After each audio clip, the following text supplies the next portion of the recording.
Përgjatë tërë qëndrimit të saj plot ule ngritjen e shtëpinë më të famshme në Shqipëri, Brikenda Selmani përmend të pararreshtur vetëm një emër si pikën e saj më të dobët, vëllain e saj Brikendin.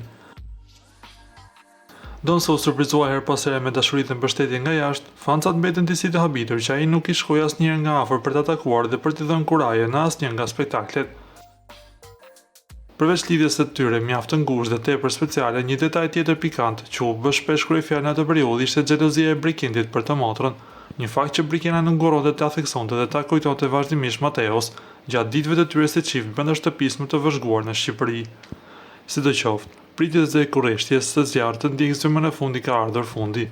Pas shumë kohësh mbajtje larg syrit të publikut, Bukuroshe ka vendosur të ndajë një foto të rrallë për krah Brikendit në rrjetet e saj sociale. Në foton e publikuar, vihet re ngjashmëria që ajo ka me të vëllain e saj. Natyrisht kujtojmë se Brikenda dhe Mateo patën një lidhje dashurie, për sa kohë ishte brenda shtëpisë më të famshme me Mateo Borri, por me sa duket, pas daljes gjërat mes tyre nuk shkuan mirë dhe tani më ato janë të ndarë. Para se të ndiqni lajmin, ju lutem klikoni tek butoni subscribe për të marrë të rejat më të fundit nga showbizi shqiptar. Faleminderit.